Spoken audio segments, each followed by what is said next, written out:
Punta tayo ng SM North. Today is Saturday. Punta tayo ng Bicas. May monitor tayo ng Uy! Grabe naman siya, sir.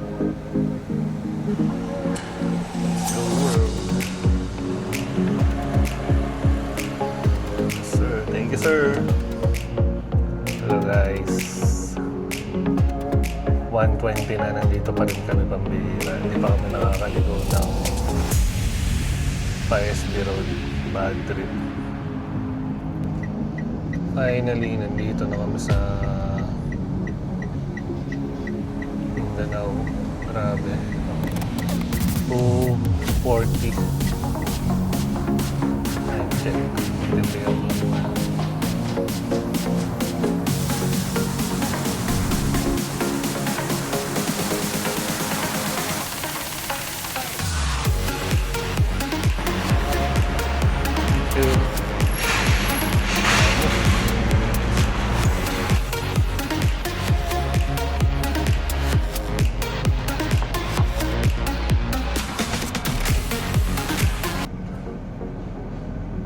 Hello guys, good morning. Good morning ba? Ay, ano pala? Good noon. Dito tayo sa Camarin. Punta tayo ng SM North. Today is Saturday. Punta tayo ng Bicas. Pero ang daan natin guys, papasok tayo ng Greenfields 3 dahil pag diniretso natin yung Susana Road papuntang bayan, medyo traffic dahil tanghali na. Baka butin tayo ng siyam-siyam dyan sa may bayan. Pasok tayo ng Greenfields and then mag-SB Road tayo para kahit papano mas mabilis ang ating biyahe. In-invert ko yung aking monitor dito guys. Instead na odometer yung nakalagay, nilagay ko muna sa range, fuel range or fuel, ano ba tawag dito? Tama, fuel range. Nakalagay 190 kilometers para lang tayo naka EV. May monitor tayo ng Uy! Grabe naman siya, sir. Alam mo yun, palabas. Galing. Palabas siya, tapos ang galing, dire-diretso. Mambira. Di pong alam niyang malaki siya. Regardless, kahit nasa posisyon o wala siya. Husay. Diba ni? Yung asawa ko hindi nagre-re. Sabi niya sa akin, bahala ka dyan, magsalita ka dyan.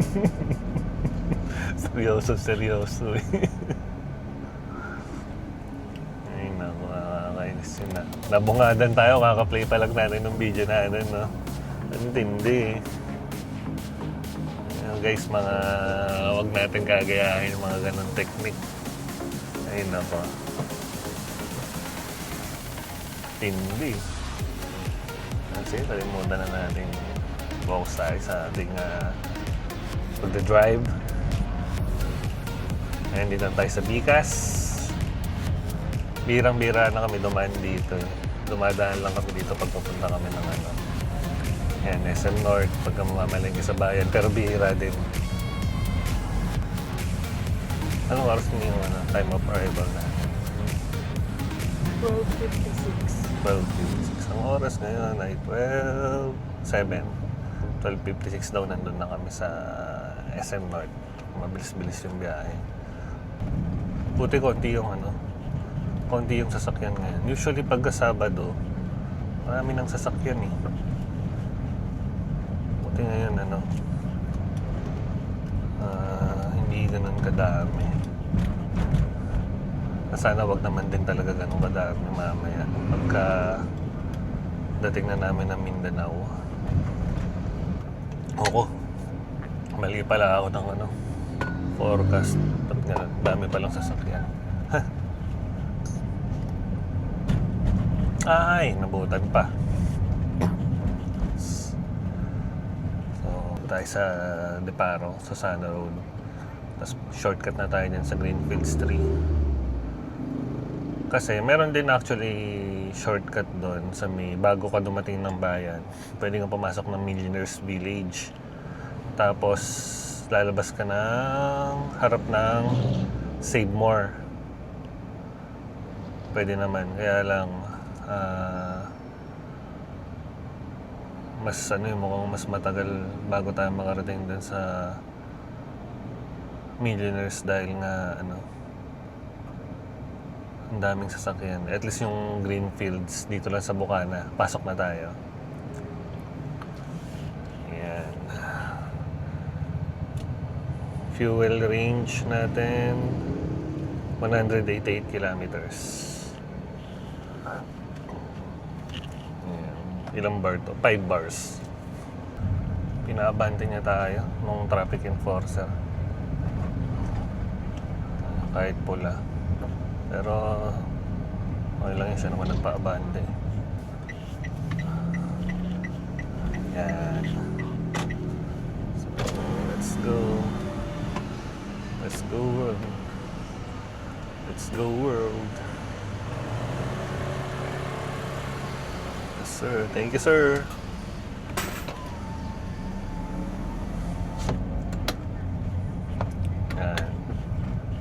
Tapos ang labasan natin dito guys, paano na tayo, TS Cruz na tayo, shortcut lang tayo. Yun lang, ano lang dito, kagandahan dito sa lugar na to, ano, walang humps, dire-diretso. Yun o, oops. Siguro talagang walang makakaharurot. Yan. Pasok na tayo ng TS Cruz Subdivision. Yan ang ano natin. Daan natin. Loh.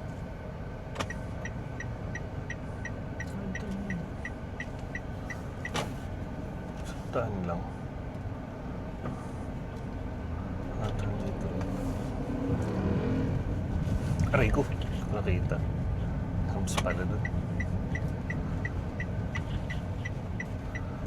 Na guys, nandito na tayo sa TS Cruz Subdivision. Palabas na. Tapos na ito, ang labas natin ay nga, General Luis na ang labas. Mas mabilis. Kumpara kung dumiretso tayo dun sa ano, sa Pabayan. Doon ang ano eh, doon ang talagang mapapatagal ka eh.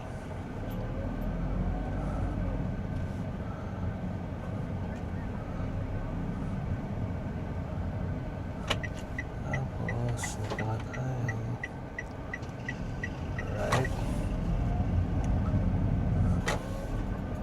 Bali palabas na tayo guys ang ano, na General Luis, tapos SB Road. So yan, medyo mabilis. Ayan, so kaya na tayo, nandito tayo General Luis guys, tapos balik na lang tayo pagdating sa SB Road o kaya sa Mindanao.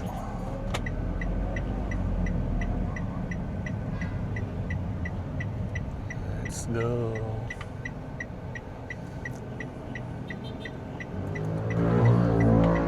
Ang tipong ano, ayaw talaga nila magpalusot. Matindi. 120 na, nandito pa rin kami, pambihira. Hindi pa kami nakakaligo ng pa SB Road. Bad trip. Para mag-iisang oras kami dito, parang 3 kilometers na diretso lang yata to bago kumaliwa. Inabot kami ng mga 40 minutes mahigit sa 3 kilometers pautay-utay yung andar namin. Grabe, nakakaburyong. Ano na tawag dito, parang pa 5 meters lang yung andar namin dito. Grabe naman pala tong ano dito. Grabe naman pala yung sobrang traffic dito. Antindi na itong General Luis pala na to. Grabe. Kala ko okay kasi kung kaninang inanuhan namin, paglabas namin, hindi pa talaga ganun kadami, pero dahil puro truck yung mga sumasalubong, ang hirap. Pero ito, konti na lang pakaliwa na kami.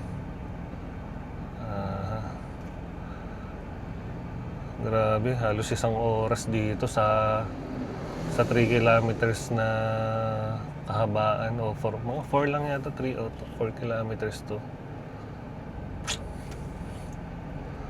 Naabot na halos 1 oras. Ay naku, ito pa naman nakakaubos ang ano, nakakaubos ang pasensya, tsaka nakakaubos ang lakas. Ay, so sige, tingnan natin kung hanggang saan pa to, kung anong oras kami makakarating doon. Mag-1:25 na. Ay naku, tagal guys. Halos ano, halos 1 oras kami doon. Nakakapang ibang anyo yung ano, traffic. Grabe, ang kaalaman. Paano lang tawag dito, parang aandar lang ng mga 3 meters, 2 meters. Bad trip yan. Nakakaano. Ano yun? Anong ibig sabihin ng sign na yan sa nung ano? Ay, alam mo kung tuloy-tuloy yung biyahe. Ganito lang kaluwag yung loob na itong ano, SB Road. Kaya lang dahil doon, napakatindi nun. Hanap namang experience yan. Imbis na shortcut, naging ano pa eh, naging long cut pa tuloy. Grabe, 2:40. Sobrang tagal namin talaga sa biyahe namin.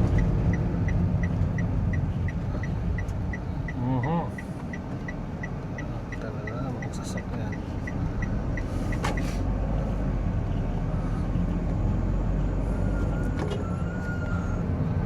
Sana medyo maluwag na ngayon. Ang problema dito, parking. Baka mahirapan tayo mag-park dun sa SM. Grabe. Ang daming magmamall siguro ngayon, kaya traffic. Okay, pasok na kami ng SM. Finally. Grabe, tagal. Sobra. Ang tagal namin sa biyaheng ito. Sus mio, marimar. Time check, magti 3 o'clock na. Ang tagal. Dami, oh. Dami. Mukhang puno ang parking sa taas. Ang daming sasakyan today. Naku po.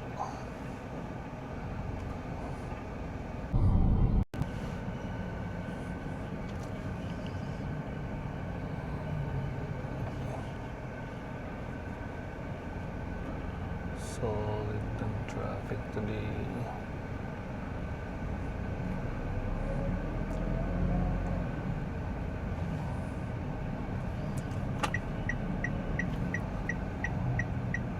Sa wakas, papasok din.